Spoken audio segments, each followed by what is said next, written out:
ഇന്ന് നമ്മളൊരു സെലിബ്രിറ്റിയുടെ viral beetroot ഡെസേർട്ടാണ് കേട്ടോ ഉണ്ടാക്കാൻ പോകുന്നത്. വളരെ സിമ്പിളാണ്, നല്ല ടേസ്റ്റാണ് കേട്ടോ അത്. ബിരിയാണിയുടെ കൂടെയൊക്കെ കഴിക്കാൻ നല്ല കിടിലൻ കോംബോ ആണ്. വീഡിയോ സ്കിപ്പ് ചെയ്യാതെ ഫുള്ള് കാണണം. ഇഷ്ടപ്പെട്ട ചാനലൊന്ന് ലൈക്ക് ചെയ്യുകയും സബ്സ്ക്രൈബ് ചെയ്ത് സപ്പോർട്ട് ചെയ്യണം. താമസിക്കുന്നില്ല, നേരെ വീഡിയോയിലേക്ക് പോകാം.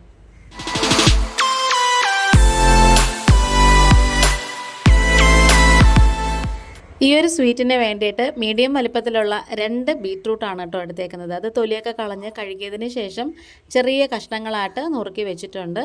ഇനി നമുക്കിത് കുക്കറിലേക്ക് ഇട്ട് കൊടുക്കാം, കാരണം നമുക്കിത് നന്നായിട്ട് വേവിച്ചെടുക്കാനുണ്ട്.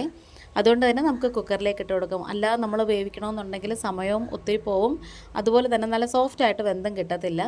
ഇനി ഇതിലേക്ക് ഒരു നുള്ളു ഉപ്പും കൂടി ചേർത്ത് കൊടുത്തിട്ട് ഒരു 3-4 വിസിൽ കേൾപ്പിക്കുന്നത് വരെ നന്നായിട്ട് വേവിച്ചെടുക്കാം. ഓരോരുത്തരുടെയും ഗ്യാസിൻ്റെ തീയും കുക്കറിലിടുന്നതിൻ്റെ വേഗം ഒരു സമയമൊക്കെ വ്യത്യാസം കാണും, അതനുസരിച്ച് നോക്കിയാൽ മതി. ഞാനിപ്പം ഒരു 4 വിസിൽ അടുപ്പിച്ചിട്ടുണ്ടായിരുന്നു. നന്നായിട്ട് തന്നെ വെന്ത് കിട്ടിയിട്ടുണ്ട്. അപ്പോൾ ഞാനൊരു കഷ്ണം എടുത്ത് കാണിച്ചു തരുവാണ്. നല്ല ചൂടുണ്ട് കേട്ടോ. എന്നാലും ഒന്നിങ്ങനെ കൈകൊണ്ട് അമർത്തിയപ്പോഴത്തേക്കും ഈ ഒരു പരുവം മതി. ഇനി നമുക്ക് ബാക്കി മിക്സിയിലിട്ട് അടിക്കുമ്പോഴത്തേക്കും നന്നായിട്ട് ഓക്കെ ആയിക്കോളും. ശരിക്കും തണുത്തതിന് ശേഷം മാത്രമേ നമ്മൾ മിക്സിയിലിടാവൂ. അപ്പം ഏകദേശം നന്നായിട്ട് തണുത്തിട്ടുണ്ട്. അപ്പം ഞാൻ വെള്ളമൊക്കെ മാറ്റിയതിന് ശേഷം ആ ബീറ്റ്റൂട്ട് നന്നായിട്ട് ഇങ്ങനെ അടിച്ചെടുക്കുവാണ്. അതിന് കഴിഞ്ഞതിന് ശേഷമാണ് കേട്ടോ ഞാനൊരു കുറച്ച് വെള്ളം ഒഴിച്ചു കൊടുത്തത്. ഇനി നമുക്ക് ഗ്യാസ് ഓണാക്കിയിട്ട് ഒരു കടായി വെച്ച് കൊടുക്കാം. അതിലേക്ക് 1 ടീസ്പൂണ് നെയ്യ് ഒഴിച്ചു കൊടുക്കാം. ഒരുപാടൊന്നും വേണ്ട, നമുക്ക് ലാസ്റ്റ് ഈ നട്ട്സൊക്കെ താളിച്ചെടുക്കാനുള്ളതാണ്. ഇനി നമ്മൾ മിക്സിയിൽ അടിച്ച് വെച്ചിട്ടുണ്ടായിരുന്ന ബീറ്റ്റൂട്ട് ഇതിലേക്ക് അങ്ങിട്ട് കൊടുക്കാം. ഇനി അതിൽ വെള്ളപ്പറ്റൊക്കെ ഒന്ന് വറ്റി വരുന്നത് വരെ ചെറുതായിട്ട് ഇങ്ങനെ ഒന്ന് ഇളക്കി കൊടുക്കണം സ്പാറ്റില കൊണ്ട്. അപ്പോൾ ഇത് ഒരുമാതിരി നന്നായിട്ട് തന്നെ വെള്ളമയം വറ്റി വന്നിട്ടുണ്ട്. ഇനി ഇതിലേക്ക് ആവശ്യത്തിനുള്ള പഞ്ചസാര ചേർത്ത് കൊടുക്കാം. 1/2 കപ്പ് പഞ്ചസാരയാണ് കേട്ടോ എടുത്തേക്കുന്നത്. അപ്പം ഈ ഒരു മെഷർമെൻറ്റിൽ എടുക്കണമെന്നുണ്ടെങ്കിൽ ഓവർ മധുരവും അല്ല, എന്നാൽ അത്യാവശ്യത്തിന് നല്ലൊരു സ്വീറ്റിൻ്റെ കറക്റ്റ് പാകത്തിലുള്ള മധുരവും ആയിട്ടുണ്ട്. ഇനി ഈ പഞ്ചസാരയൊക്കെ നമ്മൾ ഇതിലേക്ക് ഇടുമ്പോൾ തന്നെ കുറച്ചൊന്ന് ലൂസായിട്ട് വരും, അത് കുഴപ്പമില്ല, കുറച്ച് കഴിയുമ്പോൾ കട്ടിയായിക്കോളും. ഇനി ഒരു 3 ഏലക്ക എടുത്തതിൻ്റെ തൊലിയൊക്കെ കളഞ്ഞിട്ട് കുരു ചെറുതായിട്ടൊന്ന് ചതച്ചതിന് ശേഷം അതും കൂടി ഇതിലേക്ക് അങ്ങ് ചേർത്ത് കൊടുക്കാം.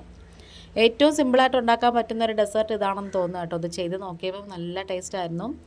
ഇനി ഇതിലേക്ക് കുറച്ച് നെയ്യ്, ഒരു ടീസ്പൂണോളം നെയ്യും കൂടി ചേർത്ത് കൊടുത്തിട്ടുണ്ട്. ഒരുപാട് നെയ്യൊന്നും വേണ്ട, നമ്മളിതിങ്ങനെ മിക്സ് ചെയ്ത് യോജിപ്പിച്ച് എടുക്കാൻ നേരത്ത്. അങ്ങനത്തെ ഇനി നമുക്കിതിലേക്ക് ഒഴിച്ചു കൊടുക്കേണ്ടത് റോസ് വാട്ടർ ആണ് കേട്ടോ. റോസ് എസൻസ് അല്ലെങ്കിൽ റോസ് വാട്ടർ ഒരു 2-3 തുള്ളി മതി, ഒരുപാട് വേണ്ടെങ്കിൽ അതിൻ്റെ ഒരു വല്ലാത്തൊരു കുത്തൽ ചെവയും അതുപോലെ ഒരു മണവും ഇങ്ങനെ മുമ്പ് നിൽക്കുവേ.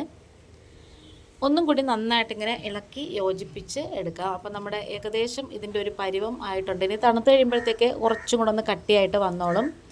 ഈ ഒരു പരുവാകുമ്പോഴത്തേക്ക് നമുക്ക് നന്നായിട്ട് അരികു ഭാഗത്തുള്ളതൊക്കെ വടിച്ച് അതിലേക്ക് അങ്ങ് ഇട്ട് കൊടുത്തതിന് ശേഷം ഗ്യാസ് ഓഫ് ചെയ്യാം.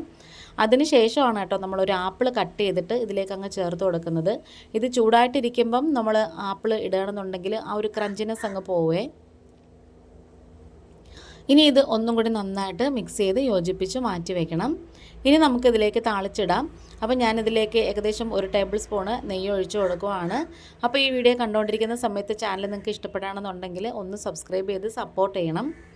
ഇനി ഇതിലേക്ക് നമുക്ക് ആവശ്യത്തിന് ഉള്ള നട്ട്സ് ചേർത്ത് കൊടുക്കാം. ഞാനിപ്പം കശുവണ്ടി പരിപ്പും കറുത്ത ഉണക്കമുന്തിരി മാത്രമാണ് ചേർത്തിട്ടുള്ളത്. നിങ്ങളുടെ കയ്യിൽ ബദാമും പിസ്ത അതൊക്കെ ഉണ്ടെങ്കിൽ അതൊക്കെ ചേർത്ത് കൊടുക്കാമേ, കുറച്ചും കൂടി ആ ഒരു ടേസ്റ്റ് നന്നായിട്ട് കൂടും. അങ്ങനെ നമ്മുടെ പരിപാടി ഏകദേശം കഴിയാറായി. നമുക്കിനി ഇത് താളിച്ച് ഇതിൻ്റെ മുകളിലേക്ക് അങ്ങ് ഒഴിച്ചു കൊടുക്കാം. നമ്മുടെ വീഡിയോയും ഏകദേശം വൈൻഡപ്പ് ചെയ്യാറായി. ഈ ഒരു ഡെസേർട്ട് ട്രൈ ചെയ്ത് നോക്കിയിട്ട് ഫീഡ്ബാക്ക് കമൻറ്റായിട്ട് ഇടണം. നല്ല ടേസ്റ്റായിരുന്നു കേട്ടോ ഇത് കഴിക്കാൻ. ആ ഒരു ആപ്പിളിൻ്റെ ആ ഒരു ടേസ്റ്റും അതുപോലെ തന്നെ ബീറ്റ്റൂട്ടിൻ്റെ ഒരു വല്ലാത്ത ചൊവയൊന്നും നമുക്ക് തോന്നത്തില്ല. ഇനി നമുക്കിത് ഒരു കുഞ്ഞ് ബൗളിലേക്ക് അങ്ങ് മാറ്റി വെച്ചേക്കാം. ഞാനിതിപ്പോൾ ചെയ്തപ്പം ഇത്രയായിട്ട് ഒരു നേരത്തേക്കുള്ളത് അത് തന്നെ ധാരാളമാണ് കേട്ടോ. പെട്ടെന്ന് നമുക്കിത് ചെയ്തെടുക്കാം. അപ്പോൾ നമ്മുടെ വീഡിയോ ഇവിടെ നിർത്തുവാണ്. ഇന്നിപ്പം ഇത്രയേ ഉള്ളൂ. വീഡിയോ ഇഷ്ടപ്പെടുകയാണെന്നുണ്ടെങ്കിൽ ഒന്ന് സബ്സ്ക്രൈബ് ചെയ്ത് സപ്പോർട്ട് ചെയ്യണം. വേറൊരു വീഡിയോ ആയിട്ട് വേഗം വരാം. Thanks for watching.